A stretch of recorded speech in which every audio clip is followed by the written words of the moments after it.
దేవుని సముఖంలో చేరివచ్చిన మీ అందరికీ ప్రభునామముల శుభములు వందనాలు తెలియజేస్తూ ఉన్నాను. యోహాను సువార్త 15వ అధ్యాయము 7వ వచనాన్ని చదువుకుందాం. నాయందు మీరును మీయందు నా మాటలను నిలిచి ఉండిన ఎడల మీకేది ఇష్టమో అడుగుడి, అది మీకు అనుగ్రహింపబడును. జాగ్రత్తగా ఈ మాటలు మనము ధ్యానము చేయాలి. నాయందు మీరును మీయందు నా మాటలు నిలిచి ఉన్న ఎడల మీకు ఏది ఇష్టమో అడగండి, అది నేను మీకు అనుగ్రహిస్తాను అని యేసుక్రీస్తు ప్రభుల వారు తెలియపరుస్తూ ఉన్నాడు. ఈ 15వ అధ్యాయంలో యేసు ప్రభుల వారు నిజమైన ద్రాక్షవల్లి అని తనను తాను పరిచయం చేసుకునుచు, తండ్రి వ్యవసాయకుడు, నేను నిజమైన ద్రాక్షవల్లిని, మీరందరూ కూడా నాతో అంటకట్టబడినటువంటి తీగల వలె ఉన్నారు అని తెలియపరుస్తూ ఉన్నాడు. మరి ఆయన ద్రాక్షవల్లిగా ఉంటూ ఉన్నాడు, మనం అందరము తీగలముగా ఉంటూ ఉన్నాం. ద్రాక్షవల్లితో అంటకట్టబడినటువంటి తీగలే ఫలిస్తాయి, ఆ తీగలకే ఫలాలు వస్తాయి. ఆ కనెక్టివిటీ లేకపోతే గనుక మరి ఏ విధమైనటువంటి చలనము కానీ, జీవము కానీ, ఫలింపు కానీ, ఏ విధమైనటువంటి ఆశీర్వాదము కానీ ఈ తీగలకు అనేటటువంటిది రాదు.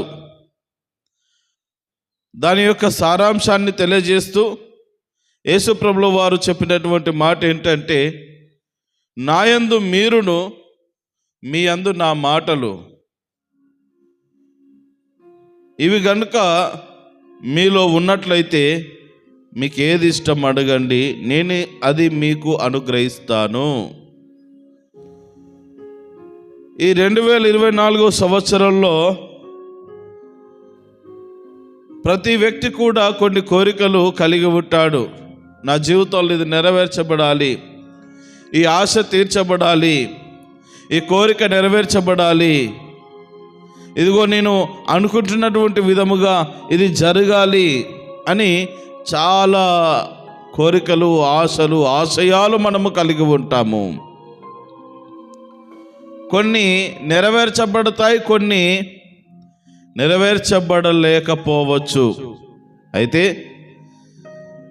దేవునికి నిజముగా ఇష్టముగా మన జీవితం ఉన్న ఎడల మన ప్రతి కోరిక ఆయన తీర్చడానికి సంసిద్ధుడు అనేటటువంటి ఆత్మీయ సత్యాన్ని రోజున మనం గుర్తెరగాలి. నాయందు మీరుండాలి అంటే మనము క్రీస్తులో నిలబడాలి, మనలో దేవుని మాటలు నాటబడాలి.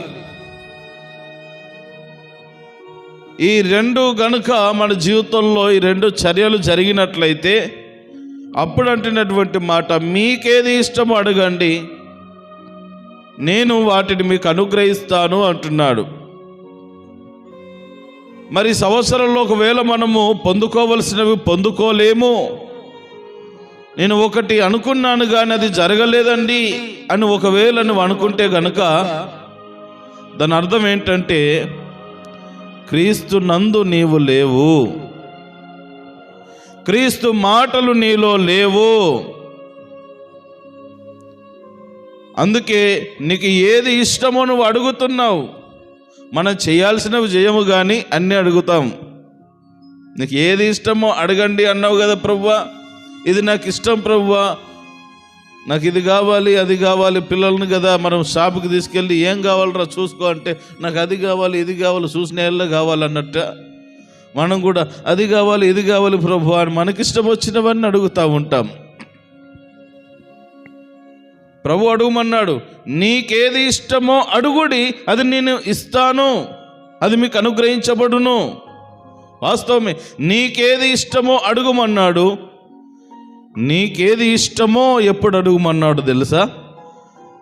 తనకు ఇష్టమైనటువంటి విధముగా బ్రతికి, క్రీస్తునకు ఇష్టమైనటువంటి రీతిగా బ్రతికినప్పుడు, నీకు ఏది ఇష్టమో నువ్వు అడిగినప్పుడు దేవుడు అది నీకు అనుగ్రహిస్తాడు. దేవునికి మహిమ కలుగును గాక. నా యందు మీరుండాలి, మీ యందు నా మాటలు ఉండాలి.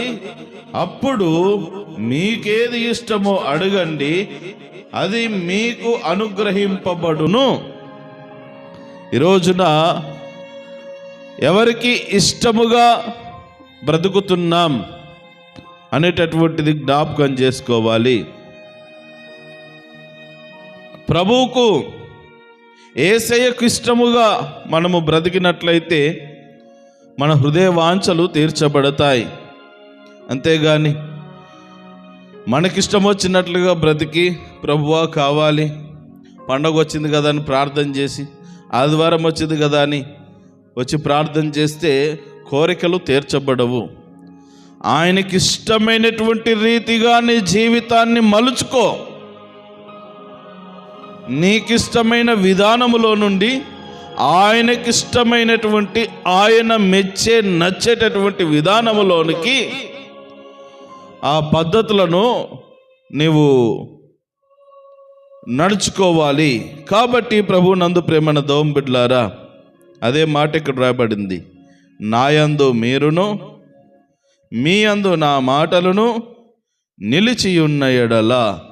ఎంత చక్కని మాట అంటే నాకు చాలా ఇష్టమైన. మీకేది ఇష్టమో అడుగుడి, మీకేది ఇష్టమో అడుగుడి అంటే దాని అర్థం ఏంటంటే హద్దు లేదు, హద్దులు లేవు.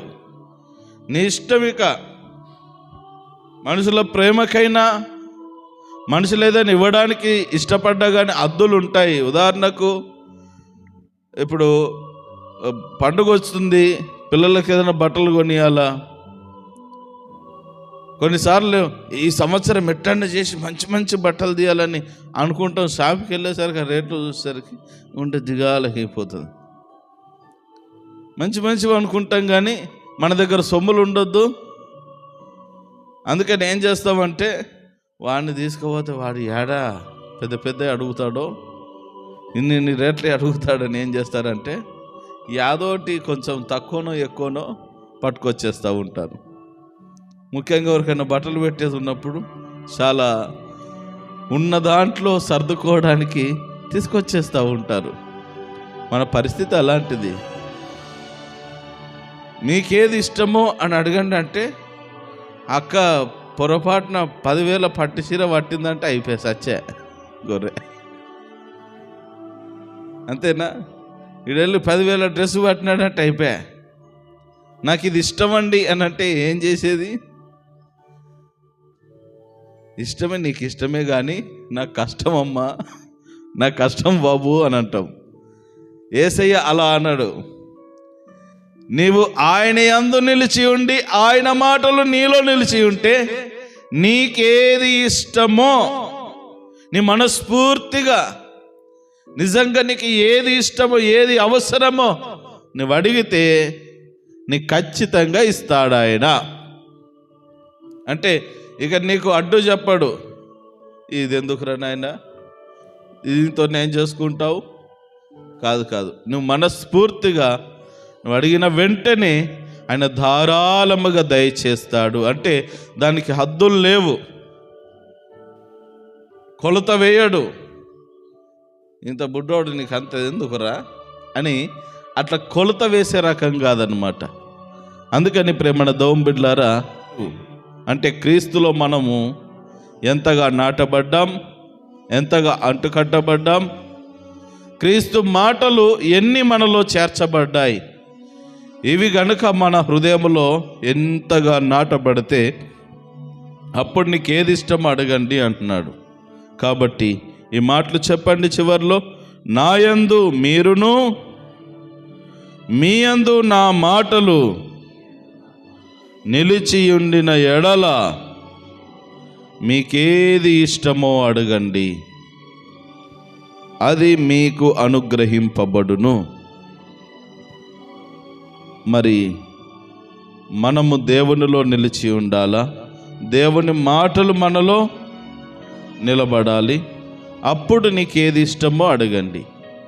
ఈ మొదటి 2 పనులు చేస్తేనే చివరి నీకు ఇష్టమైన ఆశీర్వాదాలను దేవుడు నీకు అనుగ్రహిస్తాడు. దేవునిలో నిలబడు, దేవుని మాటలు నీ హృదయంలో చేర్చుకో. ఈ 2 పనులు కనుక నువ్వు చేసినట్లయితే నీకేది ఇష్టమో నువ్వు అడిగిన వెంటనే దేవుడు నీ కోరికలు నెరవేరుస్తాడు. ఇక ముందైనా క్రీస్తులో నిలబడడానికి, క్రీస్తు వాక్యము నీలో నిలుపుకోవడానికి నీలో చోటు సరిచేసుకో. అప్పుడు దేవుడు నీకు నీ హృదయ వాంఛలను తీరుస్తాడు.